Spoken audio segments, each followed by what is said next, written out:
I was recently sent a product called the Retro Monster, which is an emulate box for your TV, essentially. And it has a lot of things that I like about it, along with many things that could certainly be better about this device. So today, we're going to talk about the Retro Monster. Let's dive right in.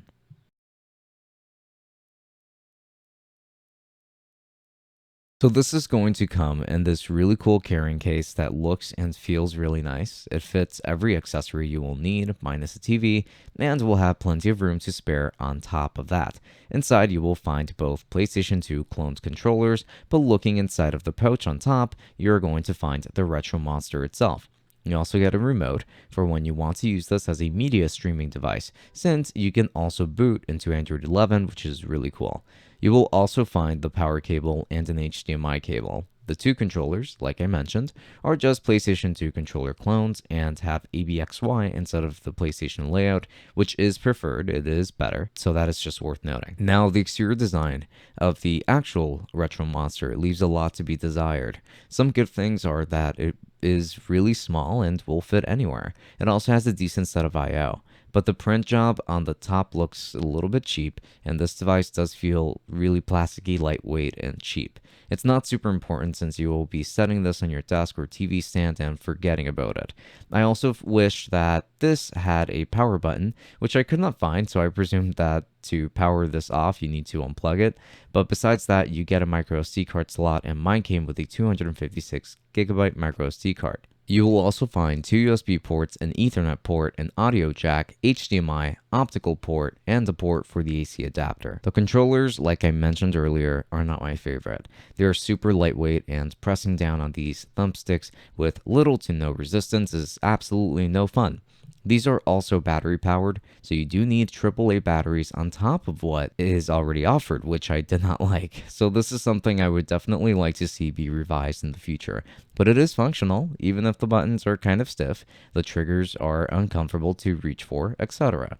Needless to say, at this point, I do not like these controllers and wish that they had gone for something else. When it comes to the specifications, here you've got an S905X4 CPU, 4GB of RAM, 32GB of eMMC storage with the option to expand, so the specs are not the best. I mean, the RAM is pretty good, but the CPU will leave a bit to be desired as we move on to the gaming tests very shortly. So as for the OS, we've got emulate, and the interface looks really nice here. I would even go as far as to say that this is the best emulate has looked on any system. It just seems to work really nicely for a TV interface, and I really like it.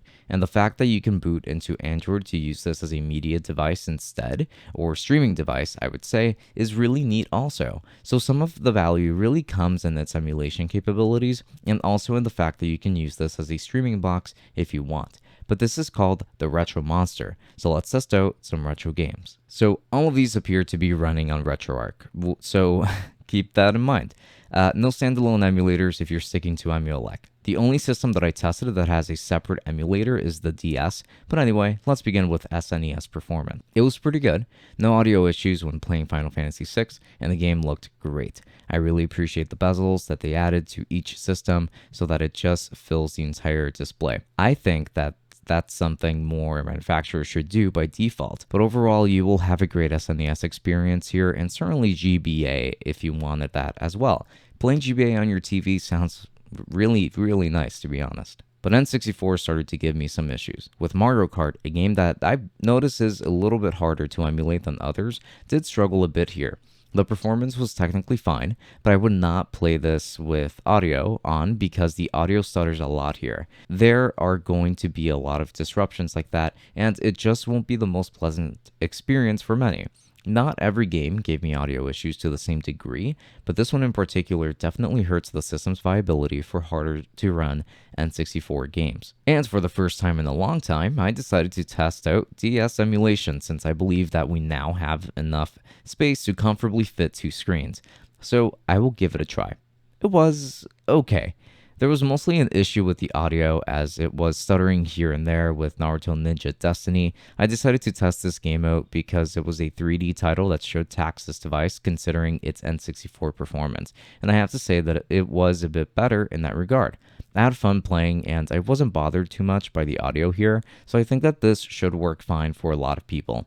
If Ninja Destiny can run okay, then most games on the DS emulator should run okay. This game played on Drastic, by the way, which is why I think it happened to do better than RetroArch for the N64, for instance. Now, Dreamcast performance exhibited both visual, graphical, and audio issues. Well, those are three. With Sonic Adventure 2, the frame dips were too much to bear here, and they lasted throughout most of it. Now, the audio concerns are also there, as the system appears to want the game to run as smoothly as possible, but at the cost of the audio being in proper sync or not being in proper sync.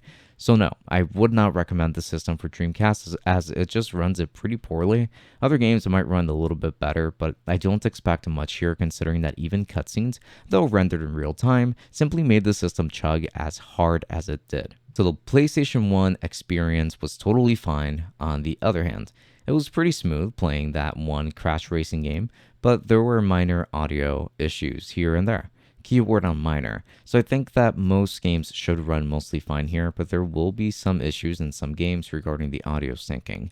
I was actually kind of surprised that PlayStation 1 had any issues at all, but that was just the case here. It works for PlayStation 1, and I would still get this for PlayStation 1, but I probably wouldn't for anything beyond that. Like any other systems that came out after that, I think. And it's kind of funny too that I say that because PSP actually ran kind of well. There weren't many audio issues, but there were a few, and the game ran mostly fine. I tested that one Assassin's Creed game for the PSP and had very few issues. Also, the fact that it can fill an entire 16:9 aspect ratio display more naturally is going to be a plus for me, so keep that in mind. But I suspect that games like God of War will absolutely chug on a machine like this. So in conclusion, this device costs $139, which I think is a lot for a system like this, if I'm completely honest.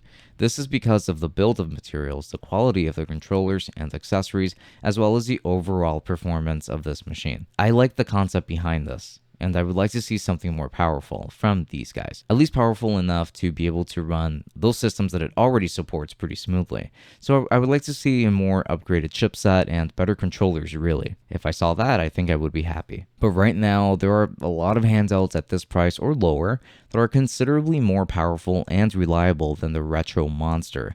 Now, if you wanted to play those lower end systems and wanted something for your TV, then this could very well be worth it to you. I do believe that there is still an audience for this. With that said, I don't really recommend it, but I would love to test something more powerful from this company in the future. So thank you so much for watching this video all the way up until the very end. I do very much appreciate it. If you are still interested in the Retro Monster, I won't stop you from getting it. Affiliate links down below, of course. If you end up using any of my links, you will be helping out the channel quite a bit, which does help us purchase more retro handhelds and other tech like that to review on the channel. So I would appreciate that quite a lot. And also, I do have an Instagram. I do have a Twitch. Please make sure to follow me on both. On Twitch, you will see me soon once grad school is taken care of. With that said, this has been Francisco from Tech Summit. Thank you for watching, and until next time, enjoy.